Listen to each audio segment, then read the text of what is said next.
Hello everyone, welcome back to Ninja Prep. This is Kapil Goyal, your educator and mentor for PG Physics. तो आज का जो lecture है इसमें हम कुछ क्वेश्चंस डिस्कस करेंगे सिंपल हार्मोनिक मोशन के। अच्छे खासे क्वेश्चन होंगे, तो इन क्वेश्चन की प्रैक्टिस करोगे तो आपके जो कॉन्सेप्ट्स हैं वो बहुत अच्छे से क्लियर हो जाएंगे। तो चलिए स्टार्ट करते हैं इस लेक्चर को।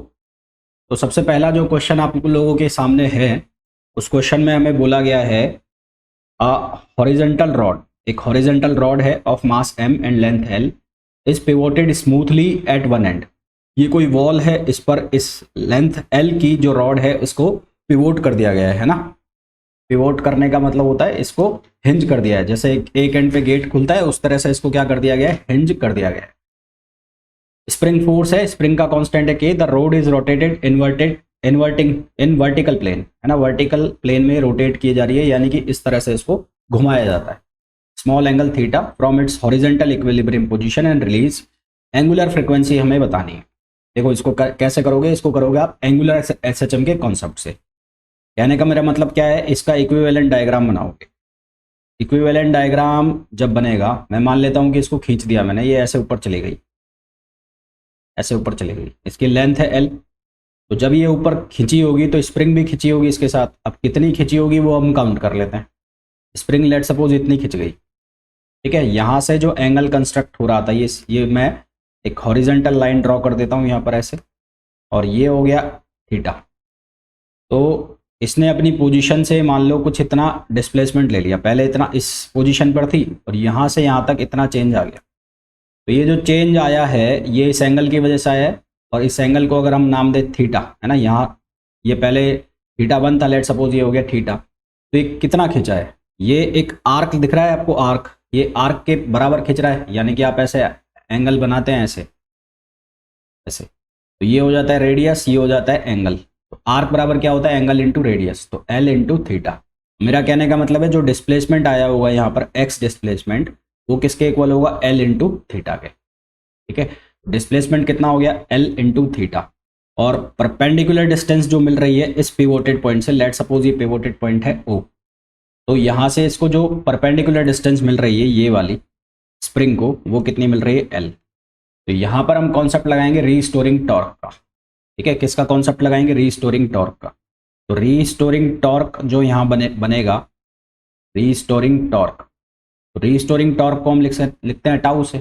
अब टाउ किसके बराबर होगा, टाउ बराबर होगा फोर्स इंटू परपेंडिकुलर डिस्टेंस। अब देखो फोर्स कौन सा हो जाएगा, फोर्स तो हो जाएगा ये वाला स्प्रिंग फोर्स है ना। फोर्स कौन सा हो जाएगा, स्प्रिंग फोर्स, जो कि क्या कर रहा होगा, रीस्टोर कर रहा होगा। और इंटू परपेंडिकुलर डिस्टेंस कौन सी हो जाएगी, ये वाली, इंटू परपेंडिकुलर डिस्टेंस, और साथ में जो साइन है माइनस का लगेगा क्योंकि रीस्टोरिंग फोर्स है।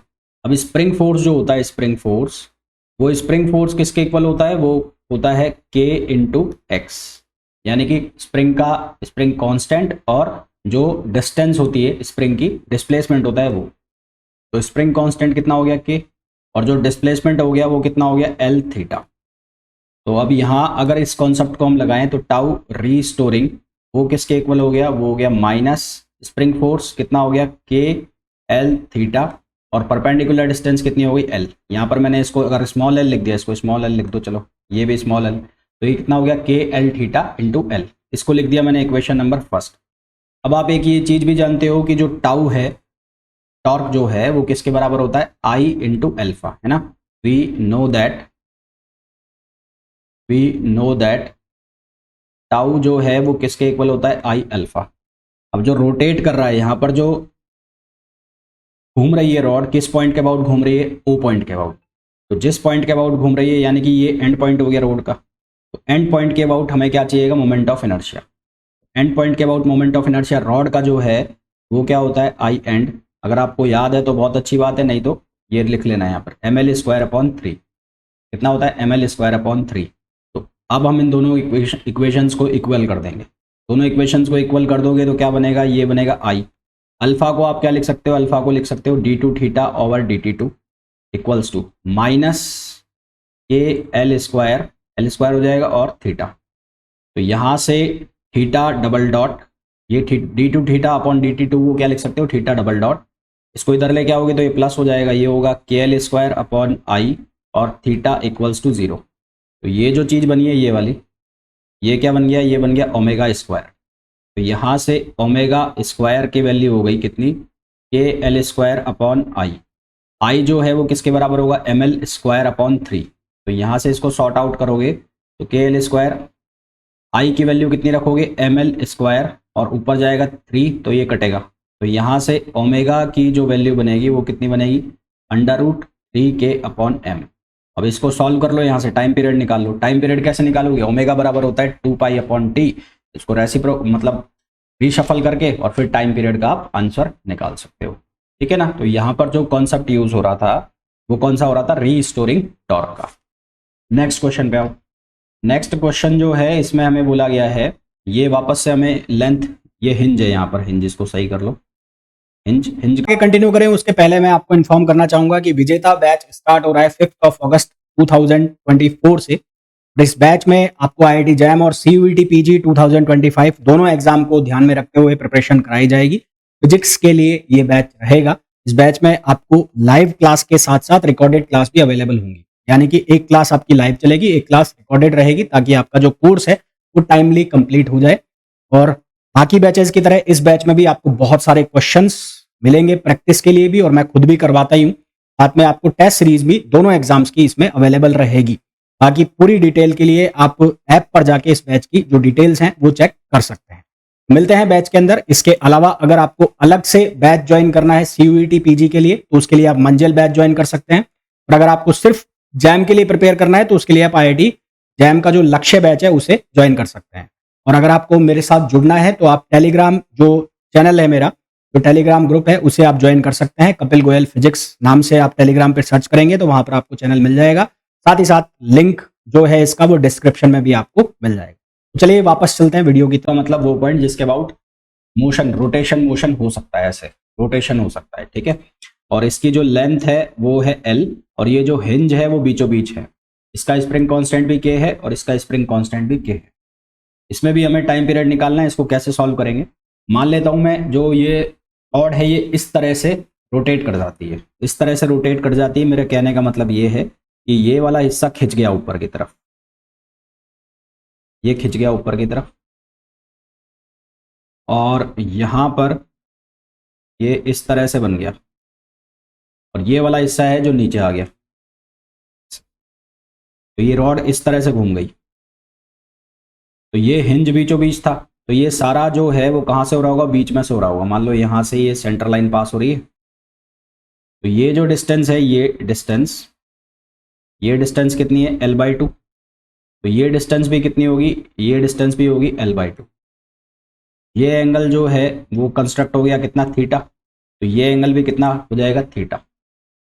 अब यहां से जो एक्सटेंशन हुआ होगा स्प्रिंग में वो काउंट करना है। तो यहां से जो एक्सटेंशन हुआ होगा x1, वही एक्सटेंशन यहां से हुआ होगा। अब वो कैसे निकालोगे, वही ट्राइंगल बन गया। ट्राइंगल कैसे बन गया, ये हो गई रेडियस और ये हो गया एंगल। तो कितना हो जाएगा, L/2 इंटू थीटा। तो सेम कहानी यहाँ हो जाएगी कितनी, L/2 इंटू थीटा, ठीक है। तो ये आ गया स्प्रिंग में एक्सटेंशन। अब आपको क्या निकालना है, इस पॉइंट के अबाउट रीस्टोरिंग टॉर्क निकालना है, क्योंकि इसके अबाउट ही क्या हो रहा है, रोटेशन हो रहा है। तो रीस्टोरिंग टॉर्क निकालोगे, तो रीस्टोरिंग टॉर्क हम किस पॉइंट के अबाउट निकाल रहे हैं, O पॉइंट, ये O पॉइंट हो। रीस्टोरिंग टॉर्क जो हो गया वो कितना होगा, माइनस इंटू स्प्रिंग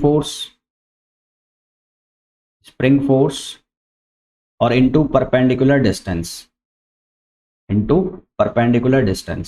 तो स्प्रिंग फोर्स कितना बनेगा यहाँ पर देखो, ये स्प्रिंग कांस्टेंट K है और उसको एक चाहिए डिस्टेंस। तो स्प्रिंग फोर्स जो हो जाएगा यहाँ पर वो किसके बराबर हो जाएगा, K इंटू डिस्प्लेसमेंट कितना हो गया, L/2 इंटू थीटा। तो यहाँ पर क्या लिखोगे, minus K L/2 into theta.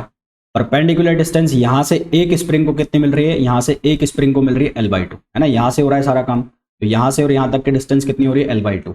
तो ये डिस्टेंस कितनी हो गई, L/2। अब 2 स्प्रिंग लगी है तो 2 के लिए कुल कितना फोर्स हो जाएगा, 2। भाई एक अगर ऐसे लेगा तो एक ऐसे लेगा, तो कुल मिला के एक साइड सिस्टम घूम जाएगा पूरा कितना हो जाएगा, ये हो जाएगा 2 ट्वाइस डिवाइड 2 से क्या हो जाएगा, मल्टीप्लीकेशन हो जाएगा। तो यहाँ से इसको सिंप्लीफाई करोगे तो क्या बनेगा, ये बनेगा -K L² थीटा, और एक 2 से 2 कैंसिल हो जाएगा तो ये 2 आ गया। तो ये रीस्टोरिंग फोर्स की वैल्यू आ गई। अब रीस्टोरिंग फोर्स की वैल्यू आ गई है। अब यहाँ से हमें कौन सा फॉर्मूला यूज़ करना है, यहाँ से हमें फॉर्मूला यूज़ करना है आई अल्फा वाला। तो since tau equals to I alpha का मतलब है आप इसको लिख सकते हो आई थीटा डबल डॉट। दोनों को इक्वल करो, इसको लिख दो आप सेकंड और इसको लिख दो आप फर्स्ट। दोनों को इक्वल करोगे तो क्या बनेगा, यहाँ से बनेगा I alpha equals to minus k l square theta over 2, ये बन गया। तो अल्फा को आप क्या लिख सकते हो, थीटा डबल डॉट, तो मैं यहाँ से थीटा डबल डॉट लिख देता हूँ, नेक्स्ट स्टेप में लिख देता हूँ। तो ये बन जाएगा थीटा डबल डॉट प्लस के एल स्क्वायर अपॉन 2i और थीटा इक्वल्स टू 0। ये जो वैल्यू है ये वाली वैल्यू, ये वैल्यू किसके इक्वल हो गई, ओमेगा स्क्वायर। इसका मतलब जो ओमेगा है उसकी वैल्यू कितनी हो गई है, उसकी वैल्यू हो गई के एल स्क्वायर ओवर 2i। अब आपको यहाँ पर i की वैल्यू सब्सटीट्यूट करनी है। i की वैल्यू सब्सटीट्यूट कैसे करोगे, ये रॉड है, रॉड, इस रॉड के बीच वाले पॉइंट के अबाउट आपके निकालना है मोमेंट ऑफ इनर्शिया। भाई ये रॉड है ना एल लेंथ की, तो एक रॉड जिसके बीच वाले पॉइंट, मिडिल पॉइंट के अबाउट आपको मोमेंट ऑफ इनर्शिया चाहिए, ये लेंथ है एल, तो इसके मिडिल पॉइंट के अबाउट जो मोमेंट ऑफ इनर्शिया होता है वो होता है एम एल स्क्वायर अपॉन 12। तो आपको यहाँ पर आई की वैल्यू सब्सटीट्यूट करनी है, कितनी, एम एल स्क्वायर अपॉन 12। तो सब्सटीट्यूट करोगे कितना आएगा, के एल स्क्वायर अपॉन 2। आई की वैल्यू कितनी हो जाएगी, एम एल स्क्वायर अपॉन 12। तो ये कितने टाइम्स कैंसिल आउट हो जाएगा, 6, एल स्क्वायर से एल स्क्वायर कट जाएगा, तो यहाँ से बनेगा 6k अपॉन एम। तो ओमेगा की वैल्यू बनेगी 6k अपॉन एम। अब आपको टाइम पीरियड निकालना है, ओमेगा बराबर 2 पाई अपॉन के करके आप टाइम पीरियड निकालो, तो आई थिंक ए आंसर आ जाएगा इसका। ठीक है, कौन सा आंसर आ जाएगा, ए। नेक्स्ट क्वेश्चन पे आओ। ये जो क्वेश्चन है ये भी ठीक वैसा ही है जैसा कि अभी तक हमने 2 क्वेश्चन किए हैं। इस क्वेश्चन में क्या दिया गया है, इस क्वेश्चन में बोला गया है a mass less rod is pivoted at point O, a string carrying a mass at one end is attached to the point A, ठीक है, ऑन द रॉड। तो यहाँ पर हमें इसका क्या निकालना है, टाइम पीरियड। फाइंड आउट मैं लिख देता हूँ, find out time period of the system. तो इस सिस्टम का टाइम पीरियड निकालना है। तो सबसे पहले इस सिस्टम में क्या चेंजेस होंगे, अगर ये जो मास है ये इधर की तरफ मोशन करता है, ऐसे मोशन करता है, तो इसमें चेंजेस क्या आ सकते हैं, पहले मैं वो फाइंड आउट कर लेता हूँ।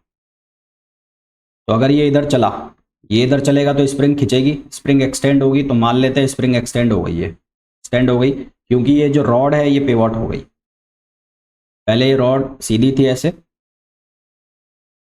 अब इसने एक ऐसा एंगल बना लिया, ऐसा एंगल कंस्ट्रक्ट कर लिया ये,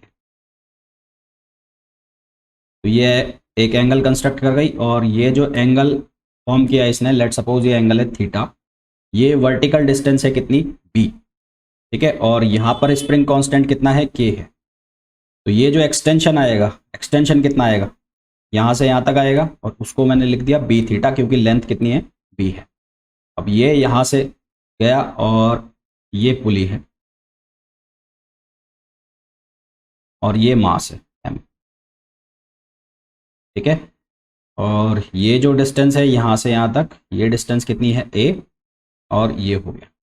तो अब ये इस तरह से, जो अगर ये जो मास है इसको इधर की तरफ पुल किया गया होगा, तो ये जो रॉड है, जो पिवोटेड रॉड है, ये इस तरह से इधर की तरफ आ गई होगी।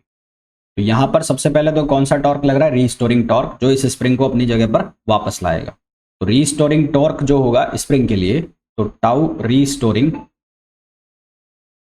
वो किसके बराबर होगा, minus spring force. Spring force कितना हो जाएगा, के इंटू बी थीटा, ये हो जाएगा के इंटू बी थीटा, और परपेंडिकुलर डिस्टेंस जो इसको मिल जाएगी वो कितनी मिल जाएगी, बी। तो ये कितना बन जाएगा, माइनस के बी स्क्वायर थीटा, और ये किसके इक्वल होगा, ये इक्वल होगा आई अल्फा के, है ना। तो ये किसके इक्वल होगा, आई अल्फा। अल्फा को आप क्या लिख सकते हो, आई थीटा डबल डॉट। तो यहाँ से आपके पास इक्वेशन बन जाएगी, मैं डायरेक्ट लिख रहा हूँ क्योंकि इस तरह के क्वेश्चन अभी इसके पहले जस्ट 2 हम कर चुके हैं, तो अब आपको आइडिया हो गया होगा कि मैं कर क्या रहा हूँ। तो ये प्लस ये बन गया होगा के बी स्क्वायर ओवर आई और इंटू थीटा इक्वल्स टू 0। अब हमें वैल्यू चाहिए किसकी, आई की। तो आई की वैल्यू कैसे निकालोगे भाई, आई की वैल्यू कैसे निकालेंगे हम, ये जो रॉड है, ये वाली रॉड, इस रॉड का मास है m, इस रॉड का मास है m, और ये पॉइंट है a, यहाँ से ये पिवोटेड है, तो जहां से पिवोटेड है उसके अबाउट से ये रॉड घूम रही है, तो मोमेंट ऑफ इनर्शिया जो आएगा इसका यहां से आएगा, यहां से, तो इसका मोमेंट ऑफ इनर्शिया यहां से इस पॉइंट के अबाउट से निकलेगा। तो इस पॉइंट के अबाउट निकलेगा, तो ये मास हो गया रॉड का, मास रॉड का कितना हो गया, m हो गया। और यहां से इसको जो डिस्टेंस मिल रही है कितनी मिल रही है, i। तो i जो होगा रॉड के लिए वो कितना लिया जाएगा, वो लिया जाएगा ma स्क्वायर। कितना लिया जाएगा, ma स्क्वायर। भाई मोमेंट ऑफ इनर्शिया होता है मास इंटू परपेंडिकुलर डिस्टेंस। यहाँ पर आप वो फॉर्मूला यूज नहीं करोगे, कौन सा वाला, कि ml स्क्वायर अपॉन 12, क्योंकि यहाँ पर ये कहीं भी नहीं बोला है कि ये यूनिफॉर्म रॉड है। वो फॉर्मूला यूज होता है जब इक्वल लेंथ होती है, यहाँ पर अलग अलग लेंथ दी हुई है। तो यहाँ क्या लिखूंगा, मास इंटू परपेंडिकुलर डिस्टेंस का स्क्वायर। तो ये वाली जो वैल्यू है ये पूरी वैल्यू किसके बराबर है, ओमेगा स्क्वायर। तो यहाँ पर क्या लिखा जाएगा, ओमेगा की वैल्यू को लिखा जाएगा के बी स्क्वायर अपॉन आई, और आई की जगह आप क्या लिख दोगे, एम ए स्क्वायर, है ना। तो फॉर्मूला क्या बनेगा, फॉर्मूला बनेगा k b square upon m a square. ठीक, अब आपको क्या निकालना है, टाइम पीरियड। तो टाइम पीरियड किसके बराबर होता है, omega equals to 2 pi T. तो यहाँ से ये फॉर्मूला बनेगा k b square over m a square. तो अगर मेरे को टाइम पीरियड चाहिए तो आपको इसको क्या करना पड़ेगा, आपको इसको रीअरेंज करना पड़ेगा। तो रीअरेंज करोगे तो टाइम पीरियड इक्वल्स टू 2 पाई, ये बनेगा एम ए स्क्वायर अपॉन के b square, k b square. तो यहाँ से हमारे पास फॉर्मूला जो आ गया इसका m a square k b square a. Option A इसके लिए क्या हो गया, करेक्ट आंसर हो गया। ठीक है, ऑप्शन ए इसके लिए करेक्ट आंसर हो गया। ठीक, तो अभी तक हमने 3 क्वेश्चन करे, तीनों ही लगभग सेम टाइप के क्वेश्चन थे, और होपफुली आपको बहुत अच्छे से समझ में आ गए होंगे कि मैं कर क्या रहा हूँ इन क्वेश्चंस में। अब थोड़ा सा पैटर्न चेंज करते हैं, क्वेश्चन का पैटर्न चेंज करते हैं, मतलब कि एक मिनट रुको। तो अब पैटर्न चेंज करते हैं, इसका मतलब क्या है पैटर्न चेंज करने का, कि अब थोड़ा सा दूसरा टाइप का क्वेश्चन लेते हैं। तो ये क्वेश्चन जो बोला गया है इसमें आपको बोला गया है plank of mass m। Plank मतलब ये दिख जो शो हो रहा है रेड कलर में। एरिया ऑफ क्रॉस सेक्शन इसका है a, is floating in a non viscous liquid of density rho, यानी कि ये जो लिक्विड है इसकी डेंसिटी है rho. Displace slightly from the mean position, mean position से इसको स्लाइटली डिस्प्लेस कर दिया जाता है। तो इट्स स्टार्ट ऑसिलेटिंग, तो ये ऑसिलेशन स्टार्ट कर देता है।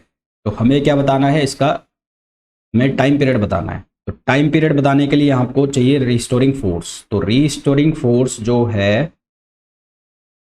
वो किसके बराबर होगा, अब यहाँ पर यहाँ रिस्टोर कर कौन रहा है वो देखना पड़ेगा आपको। रिस्टोर कर कौन रहा है, देखो हम ये बहुत अच्छे से जानते हैं बायोन्सी प्रिंसिपल के अकॉर्डिंगली, कि मान लो ये नीचे x डिस्प्लेस हुआ, इतना डिस्प्लेस हुआ x, ऐसा मैंने मान लिया। तो जो लिक्विड होगा वो उसको वापस उसी डिस्टेंस पर वापस भेजेगा, क्योंकि बायोन्सी फोर्स लगेगा। बायोन्सी फोर्स लगेगा तो जो जितना वेट लिक्विड का डिस्प्लेस हो रहा है, जितना वेट लिक्विड का डिस्प्लेस हो रहा है उसके बराबर क्या लग जाएगा, बायोन्सी फोर्स। तो यहाँ पर क्या लगेगा, minus weight of liquid, weight of liquid displaced. तो वेट ऑफ लिक्विड डिस्प्लेस्ड का मतलब है ये लग रहा है बायोन्सी फोर्स, इसको आप कहते हैं बायोन्सी फोर्स, बायोन्सी फोर्स। तो ये कैसे निकालोगे भाई, इसका क्रॉस सेक्शन एरिया दे रखा है। तो वेट जो होता है, वेट वो किसके इक्वल होता है, mg। अब m जो होता है, m क्या होता है, वॉल्यूम इंटू लेंथ, है ना, वॉल्यूम इंटू लेंथ या कोई डिस्टेंस, और इंटू ये g हो गया, m हो गया m। अब वॉल्यूम को क्या लिख सकते हो, एरिया, है ना, और इंटू लेंथ, ये डेंसिटी आएगा, सॉरी, वॉल्यूम इंटू डेंसिटी। और ये वॉल्यूम को क्या लिख सकते हो, area into length into density rho जी, ये रो है रो। तो एरिया जो होगा, एरिया में गिवन है क्रॉस सेक्शन एरिया कितना है a। अब मैं ये मान रहा हूँ कि जो डिस्प्लेसमेंट हुआ है, मतलब ये कितना नीचे गया x, तो पानी उतना ही, पानी क्या जो भी लिक्विड होगा उसको उतनी हाइट पर वापस भेजेगा जितना वो नीचे गया है। तो ax और रो g। तो यहाँ पर रीस्टोरिंग फोर्स का काम कौन कर रहा है, ax रो g। ये कौन हो गया, f रीस्टोरिंग हो गया। तो रीस्टोरिंग फोर्स हो गया ax रो g। तो यहाँ पर अगर मैं इसको कंपेयर करूं किससे, इसको कंपेयर करूं माइनस के एक्स से, तो यहां पर ए रो जी किसका काम कर रहा है, के का। तो ये जो चीज बनी है ये वाली, ये किसके इक्वल हो गई, के के। तो के की वैल्यू किसके बराबर हो गई, ए रो जी। तो अब आपको टाइम पीरियड निकालना है, तो टाइम पीरियड क्या होता है? टाइम पीरियड होता है 2 पाई मास अपॉन के इक्विवेलेंट। तो के इक्विवेलेंट की वैल्यू कितनी आ गई है यहाँ पर? के इक्विवेलेंट की वैल्यू आ गई है 2 pi under root m upon k की वैल्यू कितनी हो गई? ए रो जी। तो हमारे पास ये करेक्ट फॉर्मूला आ गया 2 pi under root m over a rho g, which is option A. ठीक है, कौन सा ऑप्शन हो गया? ए ऑप्शन हो गया।